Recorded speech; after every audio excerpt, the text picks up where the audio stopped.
Hello J viewers! Welcome here in my channel. So in today's video, i-share ko po sa inyo kung paano gumawa ng YouTube channel. Or paano ba magka-YouTube channel dito sa YouTube? Kasi lagi yan nire-request sa akin ng pinsan ko or ng ibang mga kakilala ko.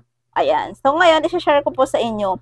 So basically, pag nakakanood kayo sa YouTube, automatic na po yan na meron na kayong YouTube. So ang kailangan nyo lang dyan is i-update yung YouTube channel nyo, lagyan nyo ng pangalan, 'di ba? Importante kasi dito, pag nag-YouTube ka, is magbi-build ka ng community mo. Kung tapos maghahanap ka ng sariling niche mo, so ngayon, ikaw is, example is, nag-uumpisa ka pa lang dito sa YouTube.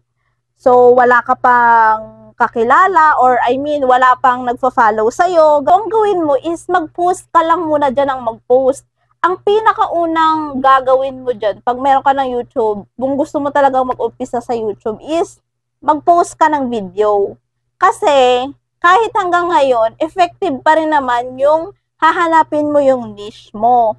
So, example, kung ano yung pinapanood ng mga tao sa'yo na nagustuhan nila, every time na nag-upload ka ng ganyan at maraming nanonood, ibig sabihin, yan yung niche mo.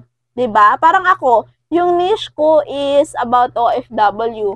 Tapos, nung pinalitan ko na siya ng ibang niche, parang hindi na ang tao interesado doon. Kasi ang gusto lang nila is yung about sa mga OFW. Kaya ngayon, bumabalik ako. 'Di ba? So, kung ikaw, hindi mo pa alam yung niche mo, magtambak ka ng magtambak ng mga video sa YouTube mo para malaman mo kung ano yung gustong panoorin ng mga tao dyan sa YouTube mo. Pero kung pinapanood nila lahat, hindi okay lang na ang niche mo is iba-iba. Pero kung may isang pinaka-basic sila na pinapanood sa iyo, ibig sabihin, yun yung niche mo at yun yung pagtuunan mo ng pansin. Ayan. So, yan lang yung pinaka-basic na masasabi ko for now kung gusto mo talaga mag-umpisang mag-YouTube. Hello, hello.